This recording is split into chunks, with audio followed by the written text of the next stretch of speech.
Today I start with a simple drawing again. This is supposed to be an eagle, and I want to make a junk relief, so it will be not two-dimensional, but of course enough to make it fun. I want to add all kinds of textured bits and pieces, and I already pulled out some different items to use: broken jewelry, handyman items. There are some beads, there are some broken toys, there are a few parts I want to attach so that they move, and so on. Here you can see some of my collection. These are the more bigger plastic bits. Then over there are some metal items. There are even some things that I pried away from some old not so great assemblages. So those are the pieces that look kind of green and gray like these ones. I will repurpose them and recycle them. So I start with a whole bunch of bottle tops, and then I work myself through this whole shape. Now, like always, I will try to put anything you need to know in the captions, but it should be pretty easy for you to follow. I will turn you over to some music, and I will be back with you in just a few minutes. Enjoy.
So here's my piece completed, and before I give you another look at all the details, let me point out some changes I made at the very end off camera. One of the main one was to remove these forks.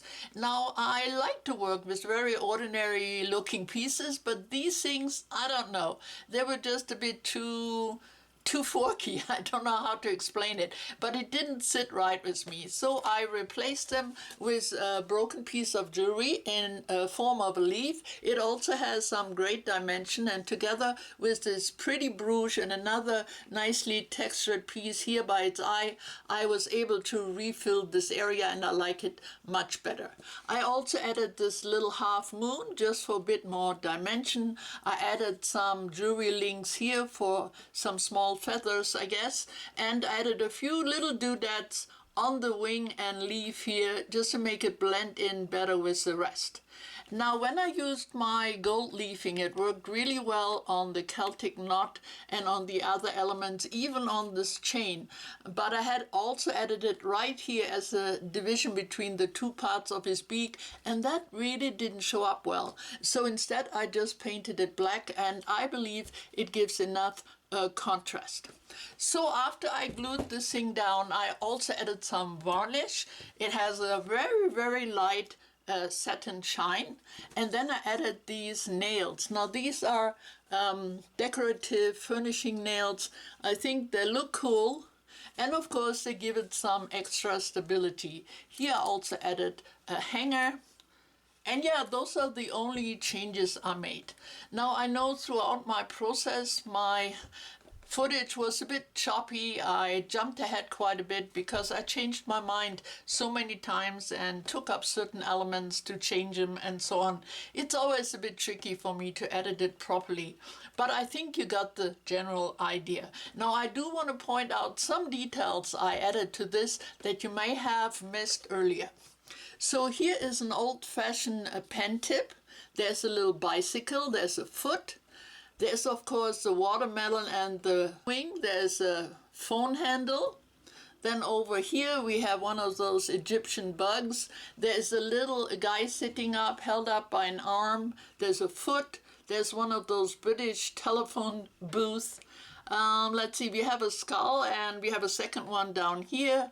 Over here is the lucky horseshoe. We of course have the lips and the lipstick, and of course the musical key, a leaf, there's a peace sign, the key, there's a clover, and over here we have a kettle, we have a trumpet, and we have this old-fashioned boat. It looks like an old sailing boat without the sails. There's an elephant, there's a whale's tail, there's a Christmas tree and a regular tree, and there are probably a few other little details hidden here and there.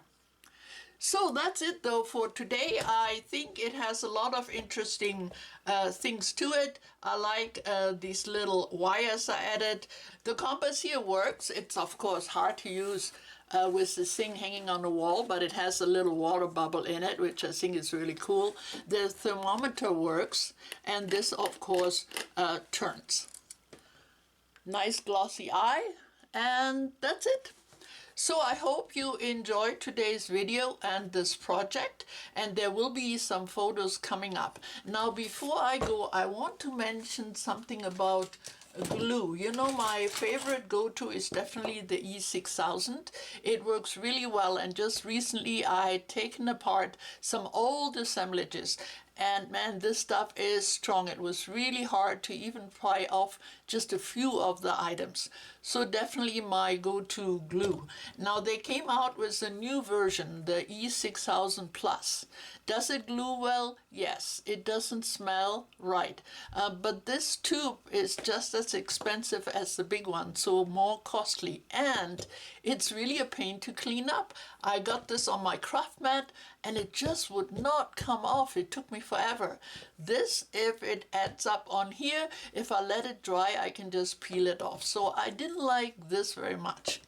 Now here, this one is really cool. Somebody gifted it to me. It's a E6000 jewelry and bead glue, and it comes with great tips, so easy to use, not as messy. I loved it. It glues really well, but again, it's a bit more expensive than the bigger version, so this will do. Then of course, we have the B700. Now, I love this one because it has this great tip, which does not dry out.